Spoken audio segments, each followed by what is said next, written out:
Good See here. afternoon and welcome to today's Digital Dealer webinar. Today's webinar is sponsored by Hoot Interactive and is titled Dynamic Inventory Advertising, what doesn't and what's to come. Today's webinar presenter is Miles Olson, founder of Hoot Interactive. This webinar will run approximately 1 hour with a question and answer session at the end. Please welcome Miles. Hello, and thank you for that nice introduction, and thanks everybody for attending. We are going to go through a presentation on dynamic inventory advertising, but before I do, let me give you just a quick summary of who Hoot Interactive is and what we do. We are a software company, and we develop tools that allows digital agencies focused in the automotive vertical to integrate vehicle inventory with digital advertising campaigns. So this is a presentation about exactly what we do, but I do want to point out that we do work exclusively with agencies. For a number of very good reasons, we're not able to work directly with dealerships. So I just want to mention that at the beginning here. So if at the end of this, you're like, oh, I'd like to take advantage of some of those capabilities, if you call us up, unfortunately, we're not going to be able to help you if you're a dealership, but we are happy to refer you to any one of our automotive agency clients. And we've got over 40 to pick from. So certainly one that's going to fit well with your organization. Okay, with that out of the way, let's get into the actual presentation for dynamic inventory advertising. I'm sure you've already read the blurb in the invitation. This is essentially the agenda: what works, what doesn't, and what's to come. I'm going to split this into 3 sections. We're going to start talking about some dynamic search inventory advertising. I'm going to then move on to display and then finish it off with video and TV, and that's going to come in the what's to come section.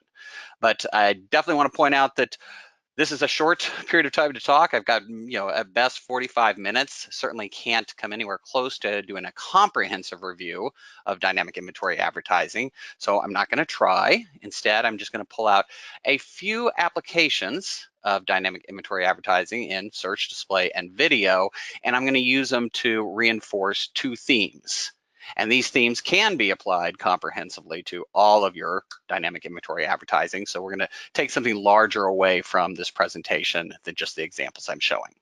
So let me go over these themes, 2 of them. The first one is that dynamic inventory advertising is just a tool, as opposed to magic fairy dust that you might sprinkle over your campaigns and then magically cars start flying out of the lot. Unfortunately, it doesn't work that way. It is a tool that, if used properly, is going to do a lot of good for you. If used improperly, it could actually do some harm. And I want to make a comparison to an offline tool, because I'm going to refer back to this as we go through the presentation. Let's say you have an axe, and you take the axe and you try to dig a hole with it. You're not going to have a very good experience. And that's not because the axe isn't a good tool. It's because you're not using it properly. It wasn't designed to dig a hole. Try chopping down some trees with it, and you're probably going to have a much better experience. Okay, so that's what I'm talking about with theme 1. Dynamic inventory advertising is just a tool like an axe. The second theme is that performance metrics can mislead if you don't apply them sensibly. So let's continue with that axe example. Let's say you've been using the axe to chop down trees for a while now. It's been working really well. You're happy with the tool until somebody comes along and hands you a chainsaw and says, try this, it's better. But you, being the astute consumer of tools, decide, I'm going to run a split test to find out for sure. And so you run a split test that compares the number of swings of the axe that it takes to chop down a tree to the number of swings of the chainsaw that it takes to chop down a tree. No gas, no turning it on. And then after the split test, the axe wins hands down because the chainsaw never actually made it through the first tree. Now, this is kind of a silly example, but you should get the point that if you were comparing 2 axes together on how many swings it takes to chop down a tree, that's not a bad metric to use. That would actually help us determine which axe is better than the other. But when you get a completely new type of tool coming in that works in a completely different way, the metrics that we used to use might not apply. And not only might not apply, they might actually lead us in the wrong direction to make a bad decision, and a decision to continue using an axe when all your competitors have switched to a chainsaw. Okay, so those are the themes. Let's talk about them in the context of dynamic inventory advertising. And like I said, I'm going to start with dynamic search. After this, we'll move to display. Dynamic search, there's lots of things that can be considered dynamic search advertising. Essentially anything that is changing ads when your inventory changes, that could be referred to as dynamic inventory search advertising. I'm going to start with the most basic, the most fundamental type of dynamic search. And that is what I call just dynamic search status updates, because that's what we're doing. We're updating statuses. And it works like this. You've got some vehicles on your lot, like this Acura MDX and Dodge Caravan, and then you've got associated ads in your AdWords campaigns for an Acura MDX and a Dodge Caravan. But as your inventory changes, and let's say the Dodge Caravan sells, the associated ad is automatically going to be paused. So you're no longer going to continue spending money to advertise a vehicle that you don't have any longer. And then as new vehicles come onto your lot and into your inventory, like this Ford Escape, the Ford Escape ad is automatically enabled. So now you can redirect those funds to advertising this new vehicle that you'd like to sell. So very simple, at least simple in concept. And this is probably already being used by most of you out there. I mean, I would say a good 70, 80% of dealer search campaigns are already doing this type of dynamic search inventory advertising. And I do want to point out, I'm using this in the context of used vehicles. It can certainly apply to new as well, but I like using used right now because your used inventory is a lot more volatile than your new. So everybody, or most people are already using it. Most agencies already have this as a standard product that they're offering if they're managing your search campaigns. But for those of you who aren't and might be considering moving that direction, you might want to know, if I do move this direction, how will dynamic search integration improve these performance metrics? And I just listed a few that you might be gauging the success of your search campaigns on. So how are they going to help? Well, unfortunately, they won't. And maybe it's not so unfortunate. Actually, it's more likely they're going to make a couple of those performance metrics worse. So does that mean this is a bad tool? We should throw it in the trash? Or might this be more like the situation we had with our axe and a chainsaw? And I'm going to say yes, it is. And this is where I want to take a step back from the metrics and first look at this just from a common sense perspective. If we're not doing dynamic search advertising, if we don't have dynamic inventory integration, what are our search campaigns going to look like? And you should all know, search campaigns, we bid on keyword phrases that people might search for, and based on that, we can serve an ad. So if you're not doing dynamic and you don't have that integration, what kind of keyword phrases are you able to bid on? Well, you can't bid on anything specific. You might have a used Acura MDX on the lot that you'd like to sell, but you can't say that in the ad because then you're back in the situation of once it sells, you're still spending money advertising a vehicle you don't have. So what are you left with? And it's not a whole lot. You could pick keywords like used cars, pre-owned SUVs, maybe used car dealerships in Austin, something like that. And that's what you can serve your ad to. So you're able to serve ads to people searching for used cars and pre-owned SUVs, not bad. You're able to tell them in the ad then that, yeah, we've got used cars, we've got great deals in used cars, come take a look. But when you compare that to what we can do with the dynamic campaign, now we can talk about something specific. If you have a used Acura MDX in the lot, we can now bid specifically on phrases that people might search for when they're looking for a used Acura MDX, like used Acura MDX, late model MDX for sale in Austin, Texas. And now you're able to serve your ads to people who are very specifically searching for the type of vehicles that you have in inventory and that you want to sell. And in your ads, you can tell them also something specific for that vehicle. Yes, we have a used Acura MDX. Actually, we got 2 of them, okay? And you'll notice I've already jumped to the conclusion, made the big leap into saying that people who are looking and searching for a late model MDX for sale in Austin, Texas, are more likely to purchase an Acura MDX than somebody simply searching for used cars. Okay, this is, again, a common sense thing. I didn't do any studies or performance tests to gauge this. It's not specific to automotive. It's not even specific to digital advertising. I think you'll find that people searching for Chinese restaurants in the 78704 zip code are more likely to eat at a Chinese restaurant in the 78704 zip code than people who search for restaurants. This is going to hold true. And you could run some tests if you'd like, but I think most of you are going to agree with me that common sense would say, yes, those people searching for an Acura MDX are more likely to buy an Acura MDX than those people simply searching for used cars. So we see the big advantage there. But if along with this advantage, when you make the switch from non-dynamic to dynamic, what if your bounce rate also increases by 4.7%. That's bad, right? But does it really matter anymore?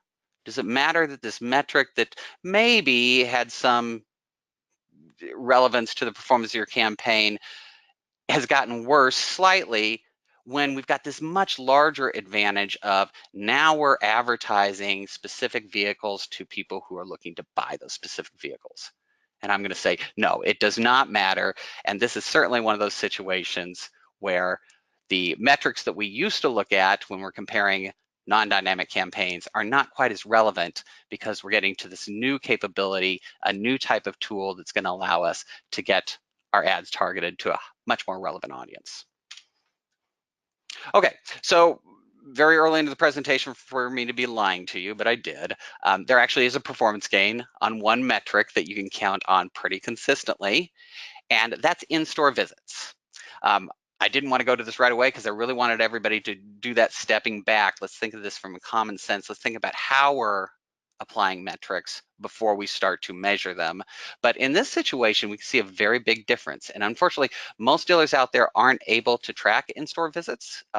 If you are a multi-location dealership and you have over 100,000 clicks per month in your single AdWords account, you can request to have in-store visit tracking enabled. And Google uses essentially the same type of technology that's used for geofencing.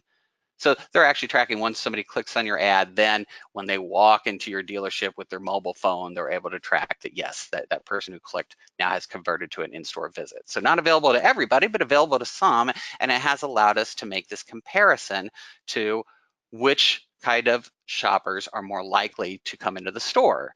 And when we start making this comparison between model-specific searches, like people searching for that used Acura MDX, and the more general searches, people searching for just used cars, we find two big differences.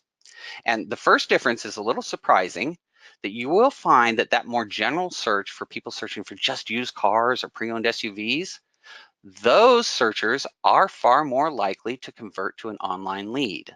They're more likely to land on your website and fill out one of those lead forms, contact me, schedule a test drive, etc.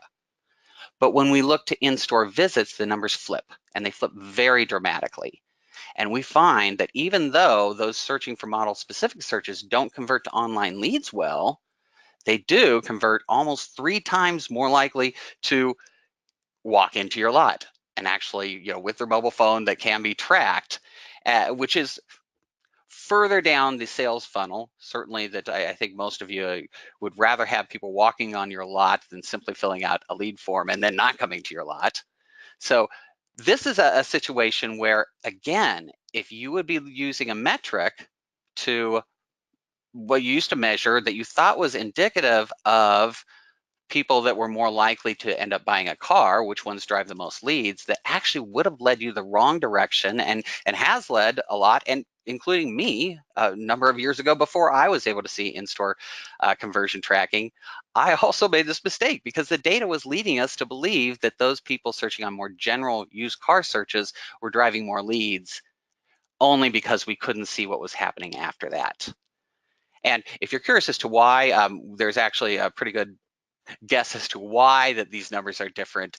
If you go in and you've got some CRM tracking and integration already set up and you're able to see further down after that lead form has been completed and what happened after that, you're going to find you're going to have a really high ratio of bad credit, no credit shoppers that are coming filling out those lead forms. Bad credit, no credit shoppers are far more likely to fill out the lead forms and are more willing to talk to a salesperson.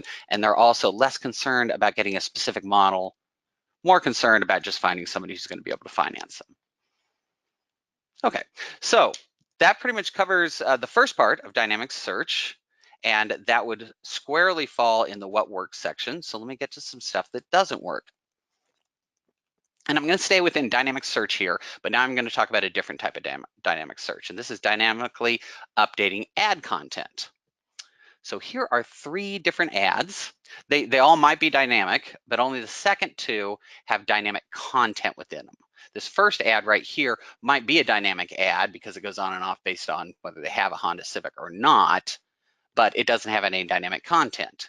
The second ad does, and this is our very popular count minimum price ad. So even if we continually have Honda Civics in stock, this might change over time from day to day based on inventory levels and prices. So if you get a new Honda Civic, new used Honda Civic into inventory today, it's a lower price than this 22,000 number, then tomorrow this ad's gonna say we have 3 Honda Civics starting at 20,000, whatever the new price is. So dynamic content, the content within the ad is changing over time based on the change in inventory levels and prices. And then we get to what I'm going to refer to as the hyper-dynamic or hyper-specific dynamic ad, and this is the VIN-specific ad. And this one has a lot of detailed information, but is always going to be talking about one specific car. So you might have 20 used Honda Civics on the lot, but in your ad, you're only going to be talking about one of them. So somebody who searches for the used Honda Civic is going to see, we've got a 2017 Honda Civic. Here's how much it costs. Here's its color. Here's its mileage. And you could slide anything you want in here, drivetrain, transmission, whatever you think consumers are wanting to see. And so it's a very advanced ad and a very difficult ad to manage and run. But we want to consider which of these ads performs the best. So I'm pose the question here, which of these ads do shoppers find most attractive? For those looking for or searching on Google for a used Honda Civic, which of these ads are they most likely to click on? And the answer might surprise you, because when applied indiscriminately across all of your dynamic ad campaigns, you're going to find very consistently that it's the one without any dynamic ad content within it that's going to get the most clicks. And I do want to point out that I do run a company that provides technology that does dynamically update within ad content. So it is not my best interest to promote a non-dynamic content ad, but in reality, that does occur. But notice I did say, if you apply it indiscriminately across all of your dynamic search ads. And that's where things get different. And this is going to come back to that situation where we've got an axe. It wasn't good for digging a hole, but it's very good for chopping down a tree.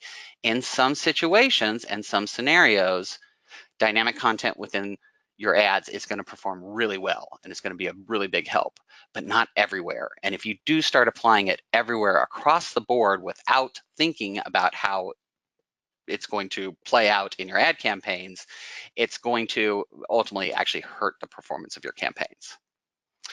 It might also be surprising to know which of these ads performs the worst, which ones that shoppers and Honda Civic shoppers and searchers find least attractive and are least likely to click on, because it is the most granular, the most specific VIN-specific ad.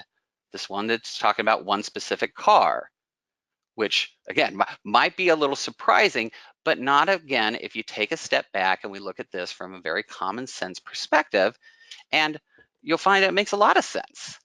Because let's say I'm a price-driven Civic shopper. I'm looking for something affordable, maybe in the $10,000 to $12,000 range. And so I'm searching for used Honda Civics, and then you show me this ad for the 2017 for $22,000.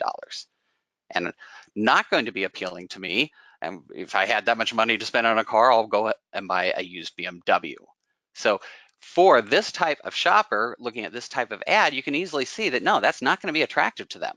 Whereas if they look at the one that doesn't have any dynamic content, just used Honda Civic, also a clearance sale, the user's going to say, oh, well, yeah, that's what I'm looking at. They've got a sale. Let me click through and see what they have. Okay. This works the other way around as well. So you might say, oh, well, we're always going to show the lowest price vehicle, so we're not going to run into that problem. But then you run into this opposite problem. You got the value-driven Civic shopper that's going to come along, and this he's already got a 2014 Civic. He always buys Honda Civics, and he's going to trade that in, and he wants to get a much newer model, maybe 2017, 2018 used. And now you show him an ad for this 2009 Honda Civic on sale for $8,500. Definitely not going to be attractive to the value-driven Civic shopper, whereas looking at the exact same non-dynamic ad would have the same reaction. Oh, well, here's another dealership. They have a Honda Civic and they're having a clearance sale. Let me click through and take a look at what they have. Okay, so the reason why this is the very specific VIN-specific ads are not getting as much clicks, it's obvious. It's because we're actually including too much information in there. we're including information that isn't going to be attractive to all people searching for this type of vehicle. So we're actually providing a disincentive when we put this in, not to everybody, but some people, and enough that it is actually going to decrease the performance of the ad. But we're also taking away what was once a really good incentive to click through. Because in the general ad, we didn't give the information on price, but consumers do want to know the price. And that's the incentive to click. One of the many incentives. They want to know a lot of information. They would like to know what colors you have. They would like to know the mileage. But if you don't give it to them in the ad, now they've got an incentive to click through to your website to find out. And this really isn't any different than what many of dealerships are doing already on their website when they don't put the price along with a vehicle. They put call for price. Why do they do that? Well, it's very clear. They're trying to incentivize consumers to call so they can get the price. And I'm sure it works, because certainly if you do show a final price right here next to a vehicle, well, now you no longer have the incentive to call for the price. You might call for something else. So I'm sure that works.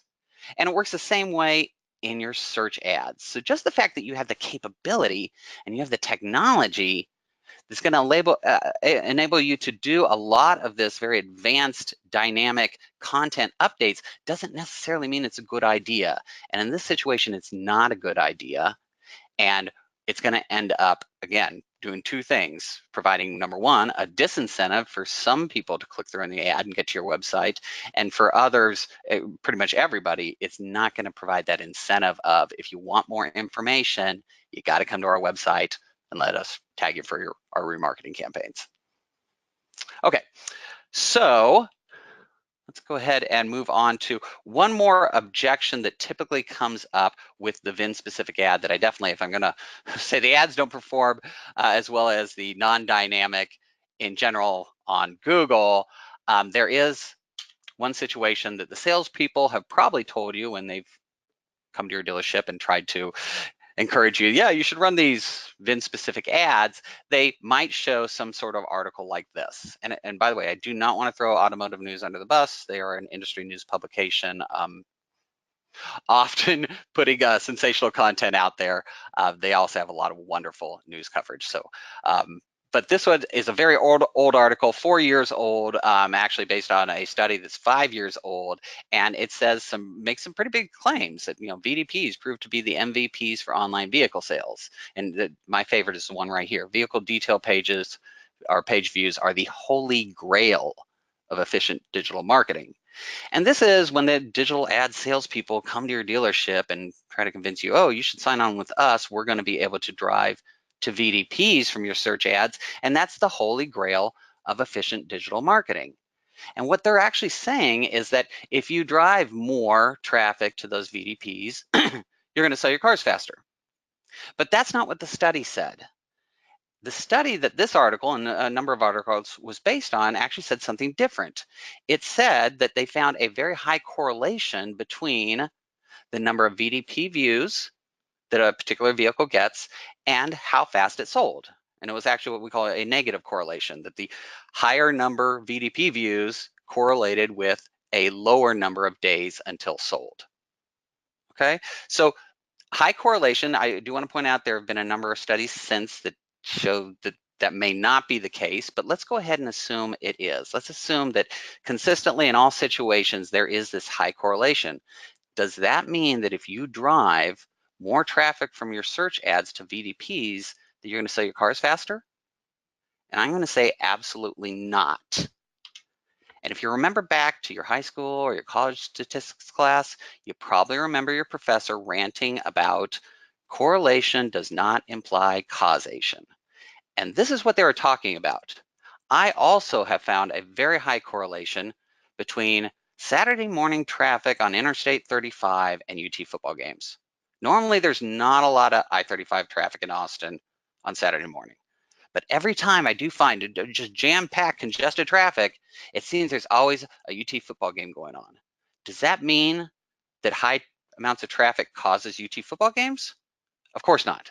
It's a silly idea, and then in this situation, it's actually the other way around. So it's the same thing with your website traffic and VDP views. Just because there's a high correlation does not mean that the VDP views are causing the vehicle to sell faster. And it does not mean that if you drive more traffic to maybe a particular or all your VDPs that you're going to sell cars faster. Because more than likely, there is something else that is causing both the higher VDP views and the faster sales. And I put a couple examples of here what could be, such as price. Let's say you have two very similar vehicles, same year, same make, model, but one is priced 10% below market value and the other is priced 10% above market value. Which one of these do you think is going to get more VDP views? Probably the better priced one. Which one do you think is going to sell faster? Probably the better priced one. So it wasn't the VDP views that caused the vehicle to sell faster, it was the price. Popularity would be another thing. Toyota 4Runner, really popular SUV. Cadillac ELR, not so much. So which one of these vehicles, if you have one of each, do you think is going to get more VDP views? Well, probably the more popular one. And which one do you think is going to sell faster? Probably the one where more people are looking to buy it. So again, it's not VDP views that's driving a faster sale. It's something else like price, popularity, or it could be any number of factors that then cause those two variables to be correlated. And then I have here as a kind of, to drive this point home, if you want to actually run a test, you can do this. If I drive a lot of VDP traffic from in-game inventory-specific display ads on mobile devices, will sales improve? And for you people that are not professional internet marketers, I will fill you in. In-game mobile ads are the junkiest traffic you can get. It's mostly fat fingers accidentally clicking on the ads. They're going to land on your VDP, and all they're going to worry about is how do I get back to my game? It's not worth the tiny amount of money you have to spend for it. It is very cheap because nobody wants it. And you could drive a very large number of VDP views for a particular vehicle that you're having problems selling and see absolutely no effect on the amount of time it takes to sell that. So it's not the VDP views causing vehicles to sell faster. It's something else that is causing both the VDP views to be high while the cars also sell faster. Okay, so that is the one thing doesn't work. And it shows a good example of how we can take this technology that is powerful, is a really good tool, but if you apply it in the wrong scenario, if you try to dig the hole with the axe, you're not going to have a good experience, and it's actually going to do some harm for your campaigns. Now, there is, I told you that we were going to talk about a time when dynamic content does work and works extremely well. And this is in a situation like what I'm showing here. You might show an ad for people searching for used four-wheel drive trucks and say, yeah, we've got used four-wheel drive trucks. We've got 17 in stock and starting at $12,500. Now, the reason this is performing so well is because it's attractive to everybody. It doesn't provide that disincentive. Yes, we did mention a price in here, but it's just a starting at price and there's 17 more. So it doesn't matter if somebody's looking for, you know, a new or almost new Ford F-250 that they know is going to be much higher than 12,500 because you got 17 in stock. It's still encouraging the clicks, not discouraging the clicks. It's going to get a dramatically higher click-through rate over the non-dynamic ad. And so in this situation and many more situations, you're going to find dynamic content works really well. You just have to be discriminating and apply it where it's going to be constructive. And this is most commonly, definitely your new vehicle campaigns. Works very well for advertising your new vehicles when you do have a lot of inventory, and also your used inventory for, you know, if you're a Honda dealership, you likely have a large number of Honda Accords in stock and Honda Civics. If you're a Toyota dealership, you probably have a lot of Tundras and Tacomas. Those are great things to then apply dynamic content to your ad to kind of show above those other dealerships that you've got more in stock, you've got them starting at lower prices, and encourage them to visit your dealership first. Okay, so that covers what I'm going to talk about in search. Let's move on to dynamic display. And I'm talking here about matching vehicles to audiences. Audience is a very important part of this. But I'm going to start with showing a non-dynamic display ad, and this is the truck month ad. Many truck months out there for dealers. I particularly and personally, I love this ad. it speaks to me. I mean, I drive a truck. I seeing this, yeah, take the truck out, drive through the mud, get dirty. I love it, but not everybody's going to. So let's look in contrast at dynamic inventory ads. And I just put some examples here. Here's what some dynamic inventory ads would look like on Facebook, your standard carousel ad. And here's some examples of what they might look like on the Google Display Network. Also on Google Display, you can show multiple vehicles in an ad like on Facebook. I just chose these examples. And these over on the left for Facebook, they're also advertising trucks. This could be a truck month ad too. But are they as exciting as this one? I don't know. I personally, I think I kind of like this non-dynamic better. So why do we like these dynamic ones? Well, they've got a few advantages. They can show actual specific inventory that you have in stock, and it's going to change every day, so it's always going to be updated, and that's kind of cool. But the real power of dynamic display ads doesn't come about until you start bringing in audiences. We got to talk about audiences, and we got to apply this if we really want to get the big value for dynamic display out. So audiences, what are they? You could take an audience, what I've got right here at the top of my funnel. If you geo-target your campaign, I want to target my ads to only be served to those people in Austin, Texas.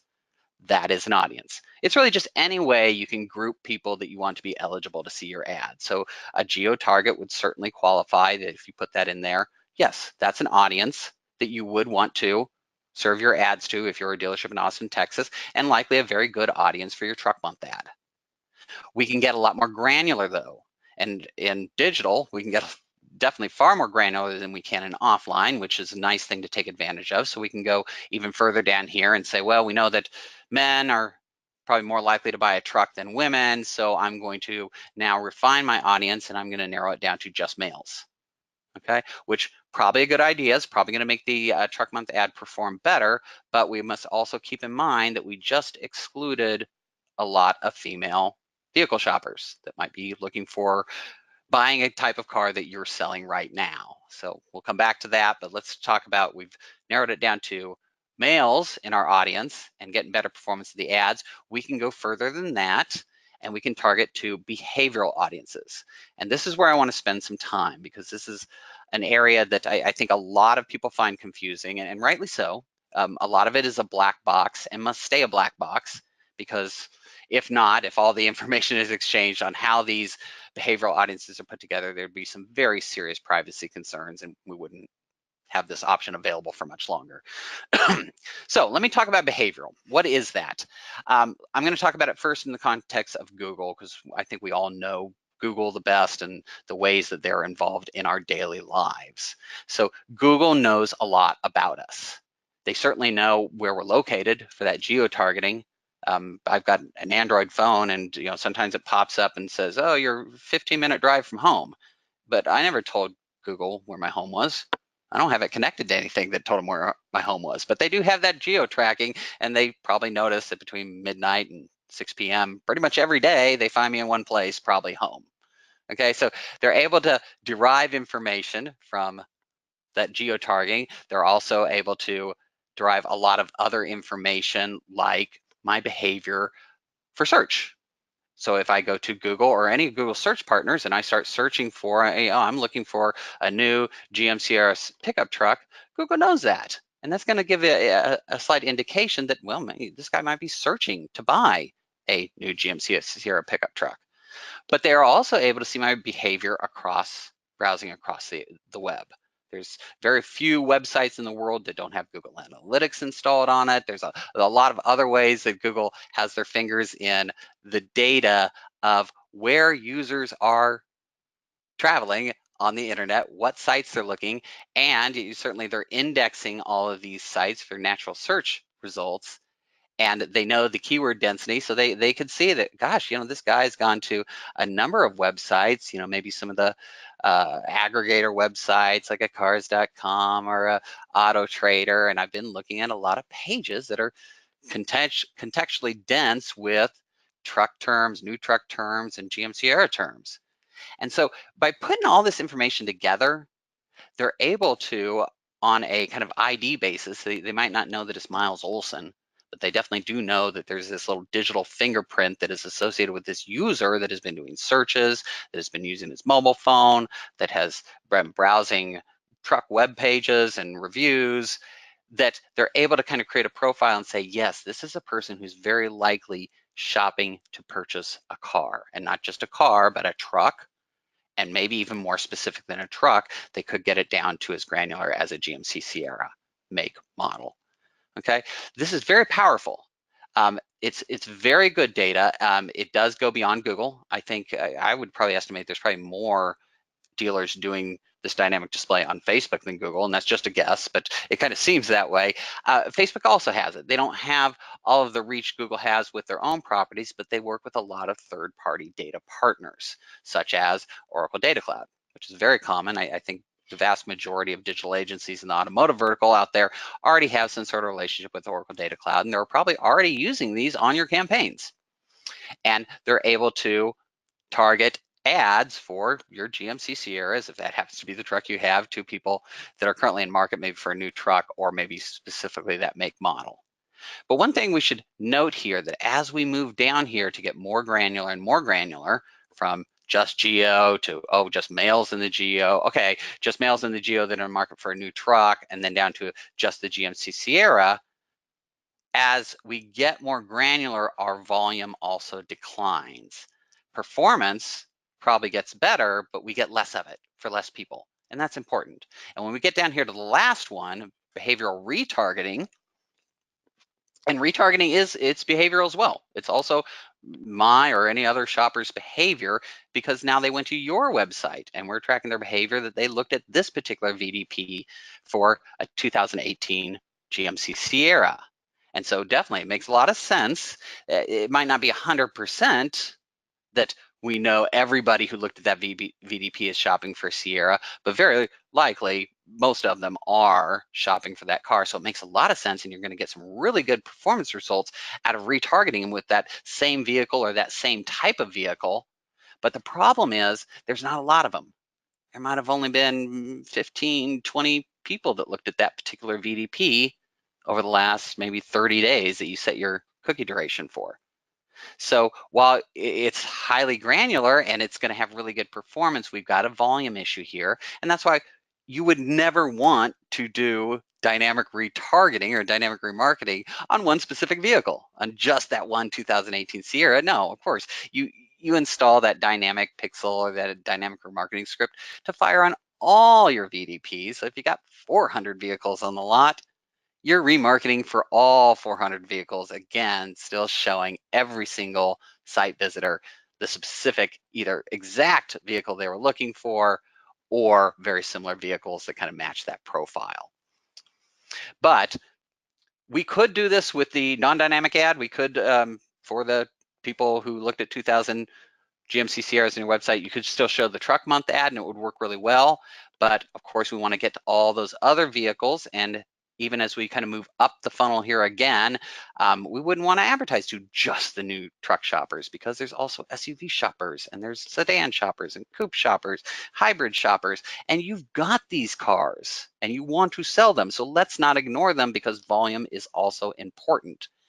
And this is where dynamic display ads become a really good match. And this is why they are so important when you couple them with audiences, because now you don't have to create new creative, new banner ads for every type of truck you have or every type of car. You don't have to have one for trucks, one for cars. One templatized ad is going to allow you to very easily get as granular as very specific items of inventory that are on your website.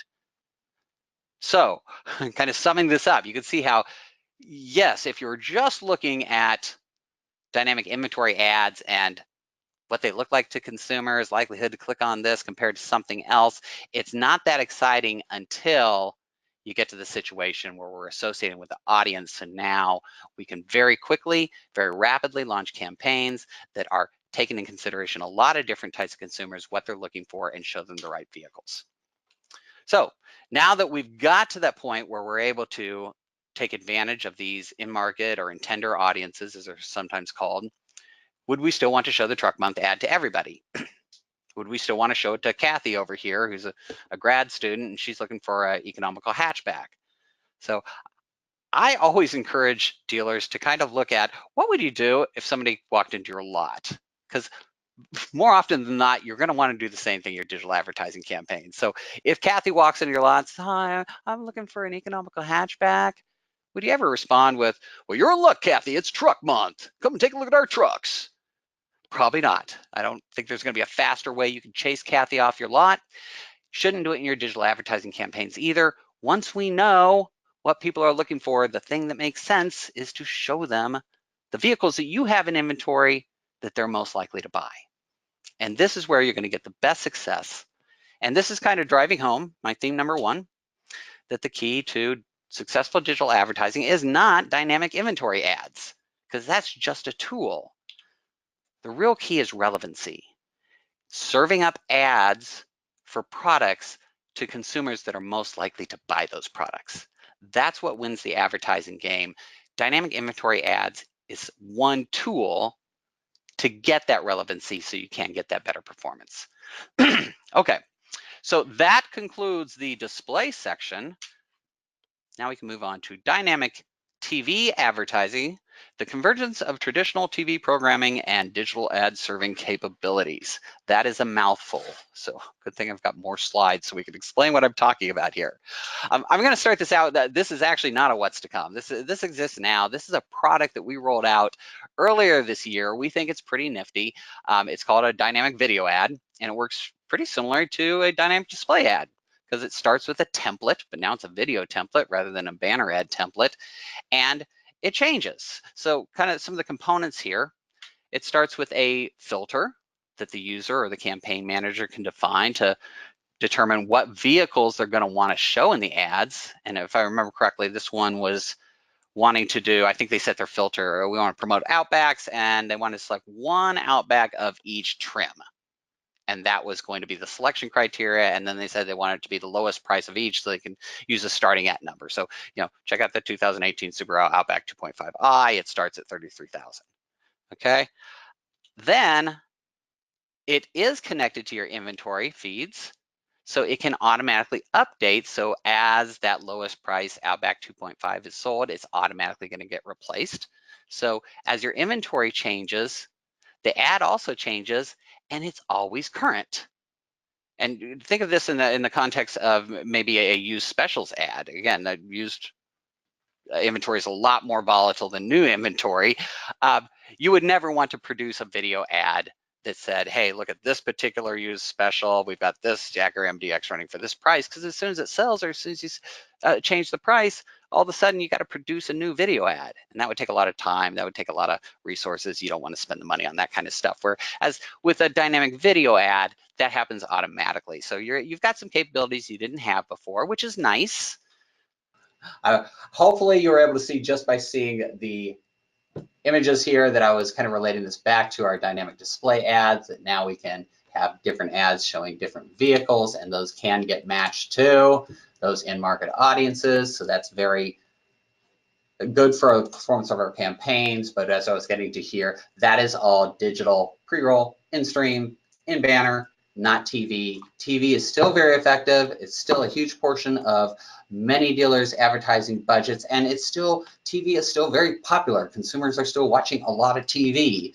So it would be great if we were able to have that same type of control as we do with the dynamic online, and actually we do. It is available. We're not doing it yet. Actually, Hoot is just starting to run its very first test into this, but I need to introduce you to some new terms that you might not be aware of yet, and those are OTT and Connected TV. And again, I'm going to go through this kind of quick because I realize I'm running out of time here, but OTT stands for over the top, and what it means is over the top, that the TV programming signals is coming over the top of your cable box or your satellite TV device. You no longer need those to get the same programming. There's other ways you can get it that's referred to as OTT TV.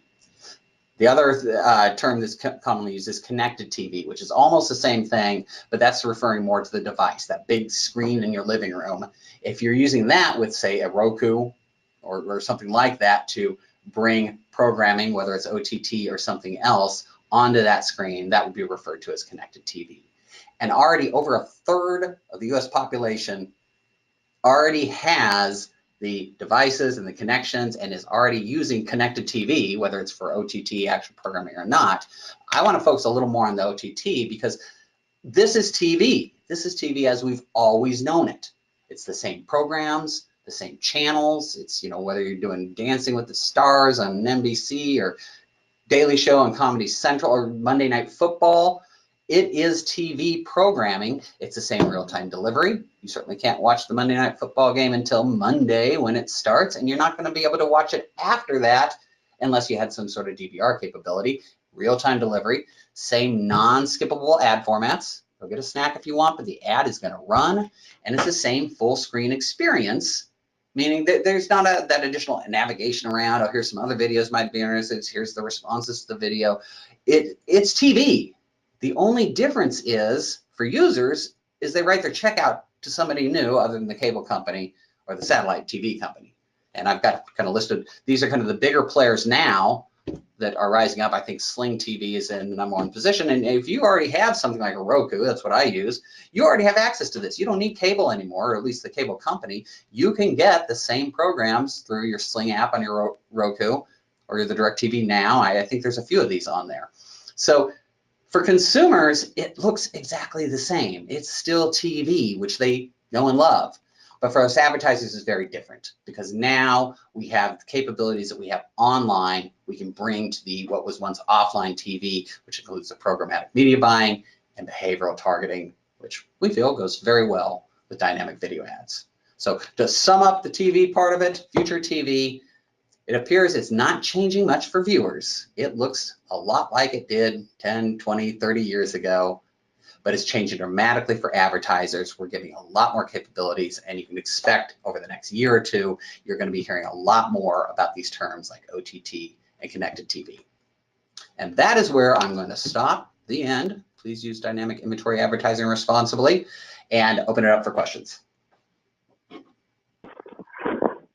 Thanks, Miles. Everyone, we're now in the Q&A portion of the webinar, so please add any questions you may have to the questions tab to your right. First question we have for you, Miles. How long does it take to set up a dynamic search or display campaign? Yeah, good question. It depends on what technology you're using. It's an important question because if you're running a lot of these, the more time it takes to set them up, you know, the more prohibitive and cost prohibitive it's going to be. The agencies that are using our technology, they can have a dynamic search or dynamic display set up the same day. It could actually probably be done in an hour or so. So it is capable of happening really fast, but again, it depends on the technology you're using. It depends on, you know, if you're running those, if you have to go request feeds from, you know, the inventory management system vendor or something like that, you know, that could run a few days. There's a lot of things, but it's really going to be dependent. It can run as fast as I've been able to set some up when I'm in a real big hurry in under 30 minutes, or it could run 2 weeks. I've been told that all the Facebook in-market audiences are going away soon. Is that correct? Oh, yes. No, it's not correct. You're going to have to get them in a different way. I think everybody's aware that Facebook's been under a lot of scrutiny lately for data privacy, and a lot of it does have to do with those in-market audiences and the data exchange there. It will continue, but Facebook's essentially going to push the responsibility for those down to the data providers of that audience data and you, the advertisers. So you're going to have to now, if you're, for example, if you've been using Oracle Data Cloud and tender audiences, you'll probably still be able to use those, but now Facebook is just going to give you the mechanism to where you can set them up yourself within your campaigns, and thus they don't have the responsibility for it. So they're there, it's just going to be harder to get to. How do Facebook and AdWords know that someone is in the market for a specific kind of vehicle? Okay, yeah, and that's what I was going over earlier with kind of explaining those behavioral targeting audiences that they're able to, and with Google, they can use a lot of their own first-party data. For Facebook, they don't have as much, so they work with other vendors like Oracle Data Cloud, and there's a lot of others out there. But yeah, Google's able to see that I was searching for new GMC Sierras.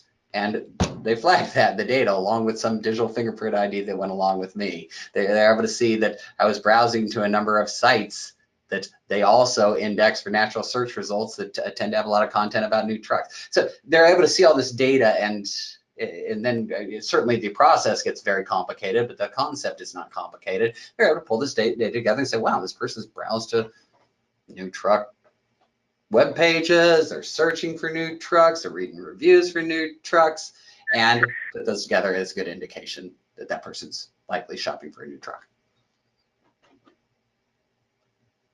When will dynamic video ads to regular TV programming be available? The honest answer is I don't know. But we're still in our infancy with this, but digital babies grow up really, really fast. So like I said, we're just starting our very first tests doing this. So even we don't know the best way to now use this tool intelligently and to get good results.